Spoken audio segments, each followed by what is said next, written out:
Welcome. এই ভিডিওতে আমরা আলোচনা করব ডিমাল্টিপ্লেক্সার সম্পর্কে। তো ডিমাল্টিপ্লেক্সার এর আগে আমরা আলোচনা করেছিলাম মাল্টিপ্লেক্সার সম্পর্কে আগের ভিডিওগুলোতে। এবার ডিমাল্টিপ্লেক্সার হচ্ছে মাল্টিপ্লেক্সারের একটা কমপ্লিমেন্টারি একটা সার্কিট বলা যেতে পারে। মানে মাল্টিপ্লেক্সারের ক্ষেত্রে আমরা কি জানতাম, মাল্টিপ্লেক্সারের ক্ষেত্রে মাল্টিপল ইনপুটস যদি প্রবেশ করতো, আউটপুটে কি পাওয়া যেত, আউটপুটে একটা মাত্র ডেটা লাইন পাওয়া যেত বা একটা মাত্র ডেটা লাইন দিয়ে আউটপুট বার হতো। কিন্তু ডিমাল্টিপ্লেক্সারের ক্ষেত্রে উল্টোটা হয়। ডিমাল্টিপ্লেক্সারে কি হয়, এখানে একটা মাত্র ইনপুট থাকে কিন্তু অনেকগুলি সংখ্যক কিন্তু আউটপুট থাকে, মানে one input and many output. এবং এটা হচ্ছে একটা থেকে অনেকগুলি সার্কিটে ডেটা ডিস্ট্রিবিউট করতে পারে। এটাই হচ্ছে ডিমাল্টিপ্লেক্সারের বিশেষ বৈশিষ্ট্য। তো আমরা এখানে একটা ব্লক ডায়াগ্রামের আকারে দেখতে পাচ্ছি। মাল্টিপ্লেক্সারে যেরকম আমরা ব্লক ডায়াগ্রাম দেখেছিলাম, সেখানে ইনপুটের দিকে মাল্টিপল ইনপুটস থাকতো, কিন্তু এক্ষেত্রে কি দেখো, এক্ষেত্রে হচ্ছে ডেটা ইনপুট হচ্ছে একটা মাত্র লাইন দিয়ে, কিন্তু আউটপুট যেটা নির্গত হচ্ছে এখানে y0 y1 dot dot dot করে yn-1 পর্যন্ত দেখানো হয়েছে, মানে n সংখ্যক আউটপুটস দেখানো হয়েছে কিন্তু ইনপুট কিন্তু একটা। এটা হলো বিশেষ বৈশিষ্ট্য ডিমাল্টিপ্লেক্সারের ক্ষেত্রে। এবং এখানে আরেকটা ইনপুট আছে, এনেবেল বলে একটা ইনপুট সিগন্যাল দেওয়া আছে। তাছাড়া এক্ষেত্রে লক্ষ্য করো আরও কতগুলো সিলেক্টার লাইন আছে। এই যে সিলেক্ট লাইন, যেগুলো মাল্টিপ্লেক্সারের ক্ষেত্রেও আমরা দেখেছিলাম, এটার কি বৈশিষ্ট্য, সিলেক্ট লাইনের বৈশিষ্ট্য হচ্ছে এর মাধ্যমে অ্যাকচুয়ালি ডিসাইডেড হবে যে ইনপুটের যে ডেটাটা ঢুকলো বা ইনপুট যে ডেটা প্রবেশ করলো এই ডিমাল্টিপ্লেক্সারের মধ্যে, সেটা কোন আউটপুট লাইন দিয়ে নির্গত হবে সেটা ডিসাইড করবে এই সিলেক্টার লাইনের কন্ডিশনটা।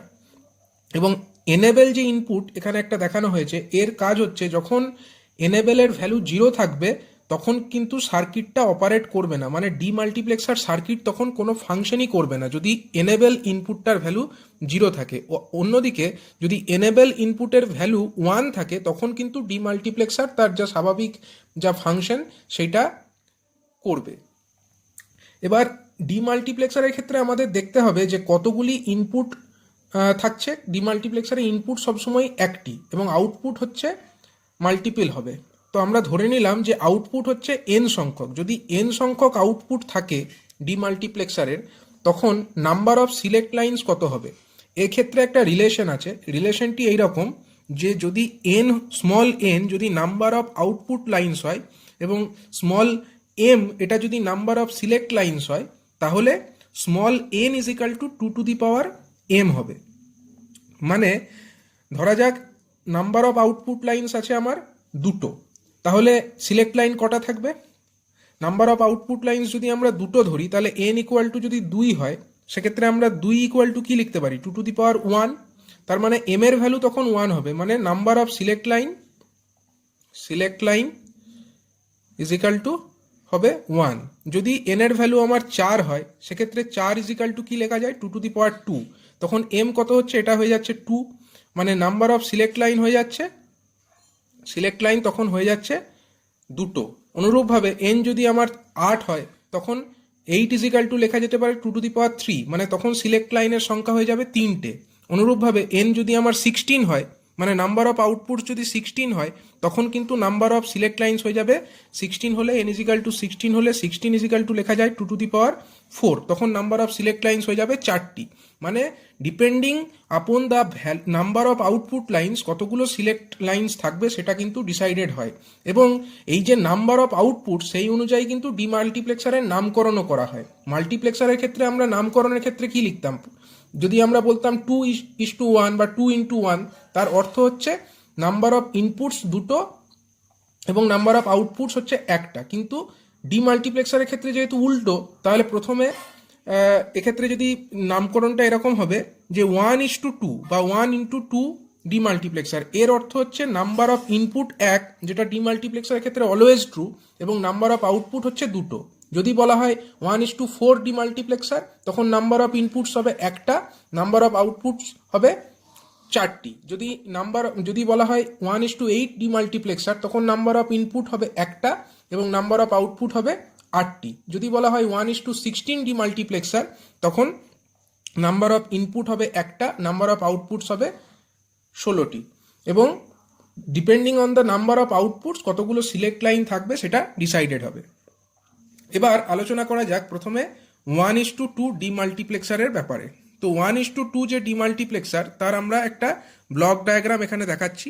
দেখো এখানে যে ব্লক ডায়াগ্রাম আমরা দেখতে পাচ্ছি 1:2 ডিমাল্টিপ্লেক্সার, সেখানে একটা ইনপুট হচ্ছে আই, এটা হচ্ছে একটাই ইনপুট। আমরা জানি ডিমাল্টিপ্লেক্সারে একটাই ইনপুট থাকতে পারে এবং যে আউটপুট যেহেতু 1:2 মানে নাম্বার অফ আউটপুট দুটো হবে। তো এখানে দুটো আউটপুট দেখো দেখানো হয়েছে, একটা হলো Y0 আর একটা হলো Y1। এবং এখানে সিলেক্ট লাইন কটা থাকবে, যেহেতু 1:2 ডিমাল্টিপ্লেক্সার তাহলে 2 কি লেখা যায়, 2 দেখো 2 2 মানে নাম্বার অফ সিলেক্ট লাইন একটাই থাকবে। তো এখানে দেখো S0 এর মাধ্যমে একটাই সিলেক্ট লাইন দেখানো হয়েছে। এবং আমি যেটা আগে বলেছি ডিমাল্টিপ্লেক্সারের ক্ষেত্রে একটা এনেবেল ইনপুট থাকে, এই যে এনেবেল ইনপুট সেটাকেও এখানে দেখানো হয়েছে, ই আকারে দেখানো হয়েছে। ই হচ্ছে এক্ষেত্রে এনেবেল ইনপুট।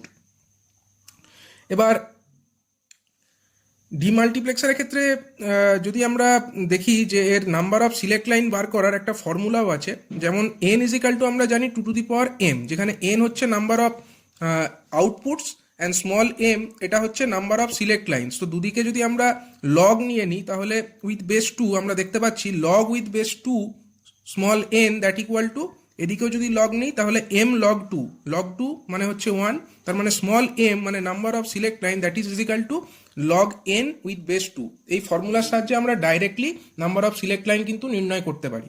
যেমন এক্ষেত্রে 1:2 ডিমাল্টিপ্লেক্সারের ক্ষেত্রে নাম্বার অফ সিলেক্ট লাইন নির্ণয় করা হয়েছে log 2 মানে log n, এক্ষেত্রে n মানে কত, সিলেক্ট নাম্বার অফ আউটপুটস দুটো, তার মানে log 2 উইথ বেস 2 তার মানে 1, নাম্বার অফ সিলেক্ট লাইন 1। এইভাবে ফর্মুলার সাহায্যে ডাইরেক্ট নির্ণয় করা যেতে পারে।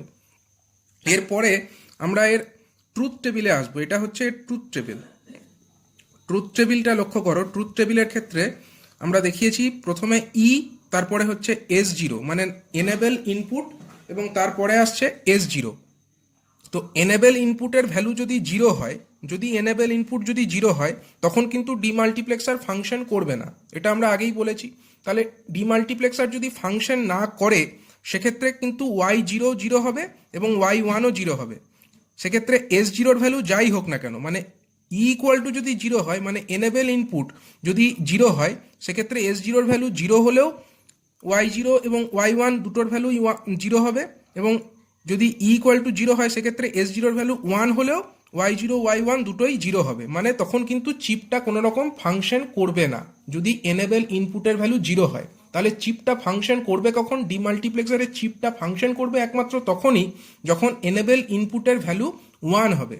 এবার দেখো এনেবেল ইনপুটের ভ্যালু যখন 1 তখন S0 যদি 0 হয়, S0 ভ্যালু যদি 0 হয় তখন কি হবে, তখন এই ডিমাল্টিপ্লেক্সার একটা ডিজিটাল সুইচের মতো বিহেভ করবে, তার যা ফাংশন, এবং কি হবে এই যে আই ইনপুট সেই ইনপুটটা একটা সুইচের মাধ্যমে, মানে এটা আরবিট্রারিলি আমরা ভাবছি একটা ডিজিটাল সুইচ, তো এই সুইচের মাধ্যমে Y0-তে ট্রান্সফার হয়ে যাবে, মানে আউটপুট হয়ে যাবে Y0 দিয়ে, যে ইনপুটের যে ডেটা আইটা সেই ডেটাটা কিন্তু Y0 দিয়ে আউটপুট হিসাবে নির্গত হয়ে যাবে।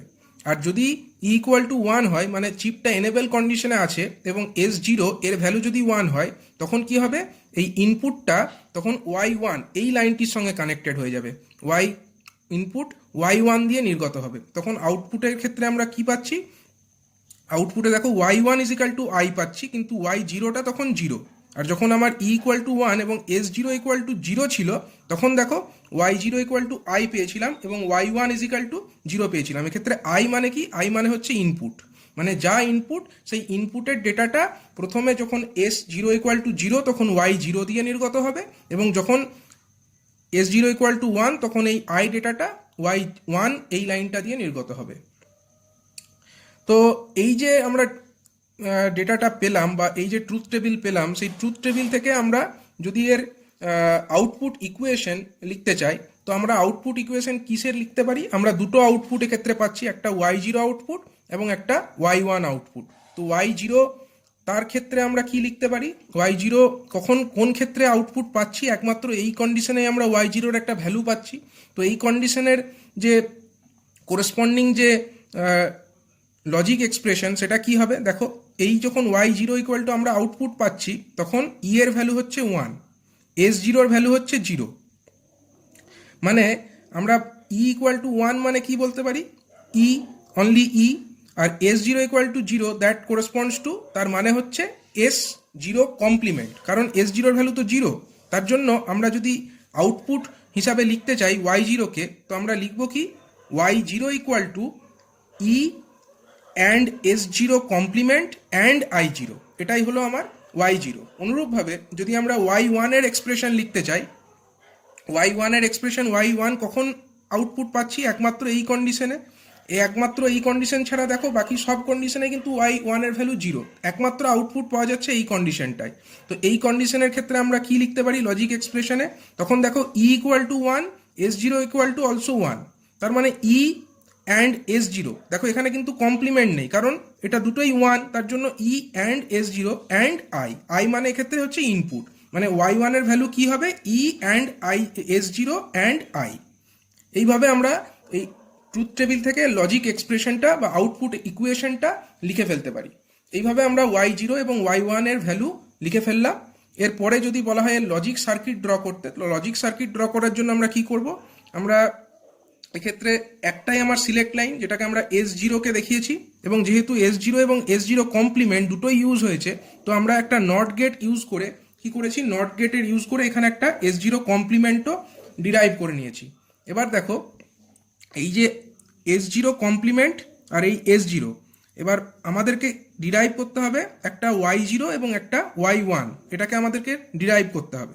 ডিরাইভ করতে গেলে আমাদের কি লাগবে, এখানে দেখো একটা অ্যান্ড অপারেশন হয়েছে, মানে একটা অ্যান্ড গেট, একটা Y0-এর জন্য আর একটা Y1-এর জন্য আর একটা অ্যান্ড গেট লাগবে, তার মানে দুটো অ্যান্ড গেট আমরা এখানে এঁকে ফেললাম। এবার এই অ্যান্ড গেটের ইনপুটে কি দেব, এই প্রথম অ্যান্ড গেট যার আউটপুট আমরা Y0 হিসাবে চিহ্নিত করেছি, তার ইনপুটে আমাদেরকে দিতে হবে E and S0 complement and I. তো আমরা এক্ষেত্রে ই এবং আই তাদেরও দুটো করে লাইন দেখিয়ে দিলাম।